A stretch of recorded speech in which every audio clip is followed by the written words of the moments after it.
Transcendence in Love. Tao 1. May 13, 2006. Translation edited by Chinyu.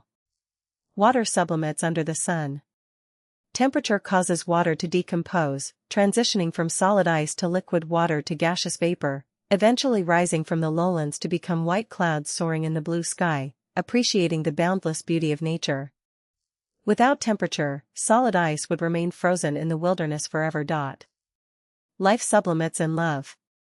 Love melts and purifies the impurities in the structure of life, enabling a barbaric, restless, and violent person to learn civility, tolerance, gratitude, creativity, and giving. This transforms an ignorant person into a worldly individual, a worldly person into a mortal into a sage, and a sage into a celestial being. Without the nurturing and baptism of love, a person remains in their most primitive state, forever unaware of the mysteries of the heavenly realm. Among all methods of cultivation and practice, the practice and cultivation of love is the core content for elevating the quality of life and is the most direct path. Without practicing love, even if a person achieves supernatural powers through diligent practice, they cannot become an angel, a celestial being, or a Buddha, but may instead become a demon. This is because the essence of life lies in its structure, in the symmetry, harmonious proportion, and perfection of that structure. A life without love is inherently imperfect, as can be seen from water crystallization experiments and the colors of light emitted by the human physiological field. To achieve the quality of a celestial being, one must undergo the nurturing and baptism of love. Impurities in the life structure must be purified through love. Anyone who refuses to accept and release love is rejecting the elevation of life. An elevated life lives in light, peace, tranquility, and freedom, while a life with many impurities lives in darkness, turmoil, restlessness, and fear. In fact, not only are the differences between life in hell, on earth, and in heaven vast, but by observing the people around us, we can discern the amount of love present in their life structures. Those lacking love in their life structure have large tempers, erratic behaviors, restlessness, are unreasonable, difficult to please, arrogant, rude, deceitful, untrustworthy, opportunistic, perpetually dissatisfied, and emotionally cold, as if someone owes them a bushel of sorghum. They are constantly calculating and distrusting others, with a dark heart and disbelief in the true affection existing in the world. In contrast, people with high levels of love in their life structure exude hope, kindness, harmony, calmness, joy, and happiness. They do not calculate or guard against others. Their demeanor is gentle, like a clear stream, a beautiful and fragrant flower, a refreshing breeze, or a brilliant sunrise. Being around them feels reassuring, relaxed, comfortable, and natural, providing a superior spiritual and mental experience. To transcend in love, one must learn to accept and release love. Those unwilling to accept love are narrow-minded, have distorted personalities, and exhibit unhealthy psychological states.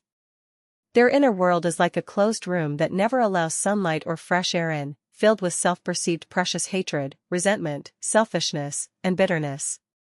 Therefore, it is crucial to stay away from those who refuse to accept love, as they are not only selfish but also very dangerous. We must accept love and also release it. Merely accepting without releasing will lead to inflation and explosion. Those who commit suicide for love are essentially those who have received too much and released too little, ultimately leading to an explosion. I would like to note that the more affectionate a person is, the kinder, wiser, and more understanding he is, and the more love he has. The more emotionally dedicated one is, the more extreme, troubled, selfish, and dangerous he can become, and the less love he has. We love the sun because it unselfishly spreads warmth and light to the entire world. We love flowers because they bring beauty and fragrance to everyone. We cannot love a flashlight because it only illuminates one person. We cannot praise a beauty who wraps herself tightly because her beauty does not benefit the public. In fact, her tight wrapping indicates that she is very unattractive. Seeds germinate and grow in the soil, and life sublimates and resurrects in love. Without soil, seeds remain seeds. Without love, humans remain humans, unable to transcend into celestial beings. Many people have been hurt by love, injured by love, choked by love, or dragged down by love. I want to say that this is self-inflicted, the fault lies with you. Please do not make excuses. True love does not hurt you, injure you, choke you, or drag you down. If this happens, it is because your love is selfish. Love does not cause harm but brings spiritual fullness and beauty to the soul. If you feel that love has mistreated you, it is because you seek to monopolize love. Love is an art, a resonance of the soul. Love must have beauty. Without beauty and artistry, love loses its sanctity and mystery. Wildness on the streets is not love because it lacks beauty. Embracing and kissing a cobra is not a harmonious resonance, the cobra might think you are trying to eat it. Humanity has never truly felt the joy that love brings because humanity has never created an environment for love.